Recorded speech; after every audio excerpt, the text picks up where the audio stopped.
23 ذوالقعدہ 1445 ہجری 31 مئی 2024 مسجد نبوی شریف میں دیے گئے خطبہ جمعہ کا اردو ترجمہ محترم طاولہ P H D scholar Medina university نے کیا۔ انہی کی آواز میں یوٹیوب چینل دنیا و دین پر پیش کیا جا رہا ہے۔ ہر طرح کی حمد و ثنا اللہ تعالیٰ کے لیے ہے، اس کی جلیل القدر نعمتوں پر، اور ہر طرح کا شکر و سپاس اسی کے لیے ہے، اس کے ان احسانات پر جن کی بدولت انسان عز و شرف کے مقام پر فائز ہے۔ میں گواہی دیتا ہوں کہ اللہ تعالیٰ کے سوا کوئی معبود برحق نہیں، وہ تنہا ہے، اس کا کوئی شریک نہیں۔ ایسی گواہی جس سے شبہات کی ظلمتیں چھٹ جائیں اور کافور ہو جائیں، اور میں گواہی دیتا ہوں ہمارے نبی و سردار محمد صلی اللہ علیہ وسلم اس کے بندے اور رسول ہیں۔ اللہ تعالیٰ مسلسل اس وقت تک ان پر، ان کی آل پر، آل و اصحاب پر رحمت و سلامتی نازل کرتا رہے جب تک بادلوں سے موسلا دار بارشیں برستی اور نازل ہوتی رہیں۔ حمد و صلات کے بعد میرے اسلامی بھائیوں، تقوی الہی اختیار کرو، کیونکہ تقوی ہی تمام وصیتوں کا خلاصہ ہے، اور اس سے متصف رہنا سب سے عمدہ صفت ہے۔ ارشاد باری تعالیٰ ہے، یا ایھا الذین آمنوا اتقوا اللہ حق تقاتہ ولا تموتن الا وانتم مسلمون۔ اے لوگو جو ایمان لائے ہو، اللہ تعالیٰ سے ڈرو جیسے اس سے ڈرنے کا حق ہے، اور تم ہرگز نہ مرو مگر اس حال میں کہ تم مسلمان ہو۔ حج و عمرہ اور زیارت کرنے والے بھائیوں، آپ کی آمد بہترین آمد ہے، آپ کی یہ کمائی بہترین کمائی ہے، اور آپ کا یہ سفر مبارک اور رحمت و برا ہے۔ مکہ مکرمہ اور مدینہ منورہ کی زیارت آپ کو مبارک ہو۔ یہ دونوں پاک شہر ہیں، بقعہ نور ہیں، مقدس سرزمین ہیں جہاں کے گوشے گوشے سے خوشبوئیں پھوٹتی ہیں۔ یہ دونوں وہ مقدس اور عظیم شہر ہیں جن کی زیارت سے روحوں کو سعادت و خوشی حاصل ہوتی ہے، جن کے دیدار سے دلوں کو راحت و سکون ملتا ہے، جہاں کے قیام سے قلب و جگر پر خوشیوں اور مسرتوں کا سیلاب امنڈ آتا ہے، اور جن کی برکات سے بندگان الہی فائدوں اور غنیمتوں سے لطف اندوز ہوتے ہیں۔ ابو ہریرہ رضی اللہ تعالی عنہ سے روایت ہے، رسول اللہ صلی اللہ علیہ وسلم نے ارشاد فرمایا، رخت سفر صرف 3 مسجدوں کی طرف ہی باندھا جائے گا، مسجد حرام، میری یہ مسجد، اور مسجد اقصیٰ۔ اسے امام بخاری اور مسلم نے روایت کیا ہے۔ اور جابر رضی اللہ تعالی عنہما سے روایت ہے کہ رسول اللہ صلی اللہ علیہ وسلم نے ارشاد فرمایا، جن جن مقامات کے لیے رخت سفر باندھا جاتا ہے ان میں سب سے افضل میری یہ مسجد اور خانہ کعبہ ہے۔ اسے امام احمد نے روایت کیا ہے۔ کسی عرب شاعر نے کیا خوب ہی کہا ہے، اے مدینے کے باشندے، تمہارے شہر کی فضیلت تمام شہروں سے زیادہ ہے سوائے مکہ کے، مکہ اس سے افضل ہے۔ مکہ وہ سرزمین ہے جہاں مسجد حرام ہے، جو تمام دنیا والوں کا قبلہ اور تمام مسجدوں کا رخ اسی کی طرف ہے۔ حج کے تمام مناسک اور اعمال وہیں انجام دیے جاتے ہیں، اور لوگ اس کے فضل و شرف کے لیے سفر کرتے ہیں۔ مدینہ کی فضیلت بھی نمایاں ہے، اور اس کے باشندوں کے فضل و شرف کی تاریخ پرانی ہے، اس کی روشنی چمک رہی ہے۔ اس کی گود میں نبی صلی اللہ علیہ وسلم کی قبر اور ان کا گھر ہے، اور بلند و بالا عظیم الشان ممبر رسول ہے۔ اور اللہ تعالیٰ نے مکہ مکرمہ میں پانی کا ایک لازوال چشمہ جاری کر رکھا ہے، جس سے مکہ سیراب ہوتا ہے، اور مدینہ پر بھی اس کا فیض جاری ہے۔ حج و عمرہ اور زیارت پر تشریف لانے والے بھائیوں، آپ سب ایسی عظیم جگہوں میں ہیں جہاں فضل الہی کے جھونکے بہتے ہیں، اور رحمتوں، برکتوں اور نیکیوں کی برسات ہوتی ہے۔ جس نے بیت اللہ شریف کا قصد کیا اور حج کا احرام باندھا، پھر حج سے فارغ ہونے تک اس نے فسق و فجور اور شہوت کی کوئی بات نہ کی اور نہ کوئی گناہ ایسا کیا، تو ایسے آدمی کے پچھلے گناہ معاف کر دیے جاتے ہیں۔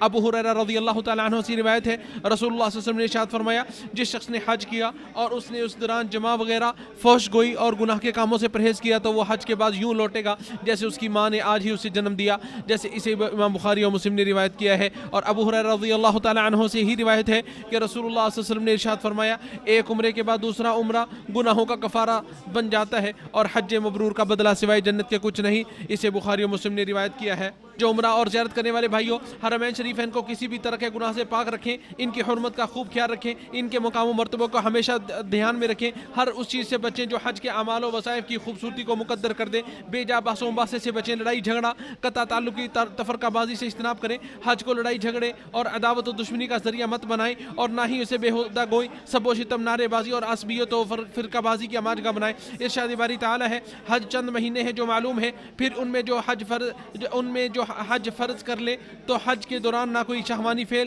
ہو اور نہ کوئی نافرمانی ہو اور نہ کوئی جھگڑا۔